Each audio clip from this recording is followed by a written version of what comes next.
असर जो आहे तो होत नाही असं वाटतंय का? पुन्हा एकदा 200च्या वर AQI चालू आहे. हिवाळ्यामध्ये डीप क्लीन ड्राईव्ह हा सलग 4था आठवडा आपण करतोय. याचे परिणाम सकारात्मक आहेत. हिवाळ्यामध्ये थोडं हवा स्टॅग्नंट राहिल्यामुळे काही ठिकाणी याचा आपल्याला परिणाम जाणवत असेल, परंतु डीप क्लीन ड्राईव्हमुळे आज आपण पाहतोय की रस्त्यावर असलेली धूळ, माती, डेब्रिज महापालिकेचे कर्मचारी काढतायत, रस्ते पाण्याने धुतायत आणि माझं त्यांना सूचना आहेत की अल्टरनेट डे पाण्याने रस्ते धुतले पाहिजे, जेणेकरून धूळ, धुलीकण, कचरा हा सगळा रस्त्यावरचा गायब होईल. फॉगर पाण्याचे लावलेले आहेत, हवेतले धुलीकण देखील खाली येतील. त्याचबरोबर अँटी स्मोक गन देखील या ठिकाणी वापरतायत. मी या ठिकाणी एवढंच सांगू इच्छितो, मेकॅनाइज स्वीपिंग देखील सुरू आहे. ते सक्शन मशीन पण लावलेलं आहे. एअर जे आपले प्युरिफायर जे आहेत ते देखील आपण मागवलेत. एअर प्युरिफायर आले काय सुधाकर? आणि त्याबरोबर या ठिकाणी जे हवेतलं प्रदूषण कमी करण्यासंदर्भात ज्या काही उपाययोजना करायच्या त्या महापालिका या ठिकाणी करते. त्यांना मी टप्प्याटप्प्याने 1000 टँकर पाण्याचे भाड्याने घ्यायला सांगितलंय, परंतु हे पिण्याचं पाणी वापरता येणार नाही, वापरत नाहीत.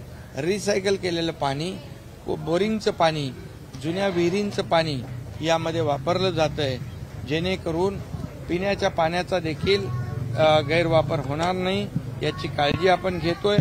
पूर्ण मुंबई या डीप क्लीन ड्राईव्हमध्ये आपल्याला दृश्य स्वरूपामध्ये येणाऱ्या काळामध्ये आपल्याला पाहायला मिळेल.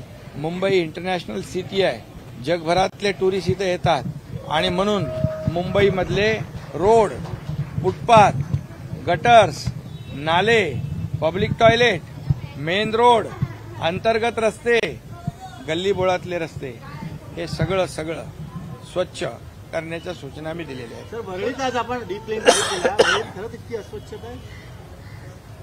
वरळी असं नाही आहे, पूर्ण मुंबई यामध्ये जी अनेक वर्षाची अस्वच्छता आहे ना ती साफ करायची आहे आणि ती साफ करायला आम्ही प्राधान्य दिलेलं आहे.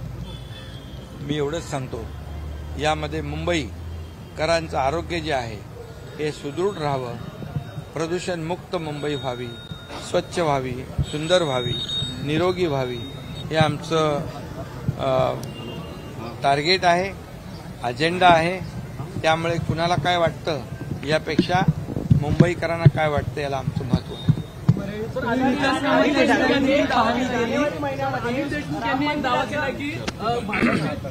नेते आमच्याकडे आले होते, 4 मुद्द्यांचं त्यांनी प्रतिज्ञापत्र आणलं होतं, तेव्हा त्यांची ऑफर स्वीकारली असेल तर महाविकास आघाडी सरकार हे 3 वर्षांपूर्वीच गेलं असतं. आता ते गेलं सरकार, त्याचं आता सरकार बरोबर सगळं गेलं, म्हणून तर आम्ही स्वच्छता करतोय. जी घाण 2.5 वर्षात झाली आहे ती सफाई करतोय.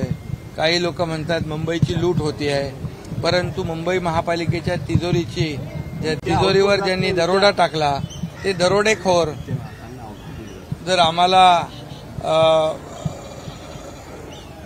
आरोप करत असतील तर ही जी काय स्वच्छता ही मुंबईकरांसाठी करतोय आम्ही. आणि त्यामुळे खरं म्हणजे हे डीप क्लीन जे आहे त्या विरोधकांना वाटतंय आपलं येणाऱ्या निवडणुकीमध्ये क्लीन स्वीप होऊ या भीतीने त्यांची भंभेरी उडालेली आहे. पण त्यांच्या आरोपांना आम्हाला उत्तर देण्याची आवश्यकता नाही, हे कामाने आम्ही उत्तर त्यांना देतो. आदित्य ठाकरे यांनी आपल्याला आव्हान दिलं होतं, आदित्य ठाकरेंनी आव्हान दिलं होतं, ते आव्हान जानेवारी महिन्यामध्ये यांचं उत्तर मात्र जरांगे पाटील आंदोलन 20 तारखेला करणार आहे, कसं पाहता? नाही, यामध्ये मी एकच सांगतो की कालच सुप्रीम कोर्टाने एक मराठा समाजाला दिलासादायक निर्णय घेतलाय. मी कालच सुप्रीम कोर्टाला धन्यवाद दिलेले आहेत, कारण या ठिकाणी क्युरेटिव्ह पिटिशन जी आमच्या सरकारने फाईल केली होती ती ऐकण्यासाठी सुप्रीम कोर्टाने मान्यता दिलेली आहे. क्युरेटिव्ह पिटिशनमधले मुद्दे जे आहेत त्या मुद्द्यांना महत्त्व दिलेलं आहे आणि महाराष्ट्रातल्या जनतेच्या भावना ज्या आहेत त्या सर्वोच्च न्यायालयाने लक्षात घेतलेल्या आहेत आणि त्यामुळे क्युरेटिव्ह पिटिशनची 24 जानेवारीला तारीख आहे.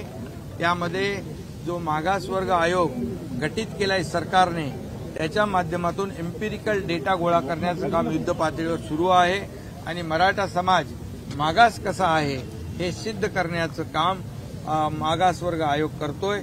या एम्पिरिकल डेटाचा फायदा सुप्रीम कोर्टामध्ये नक्की होईल. जे मागच्या वेळेस आरक्षण रद्द झालं होतं, ज्यावेळेस मराठा समाज मागास कसा आहे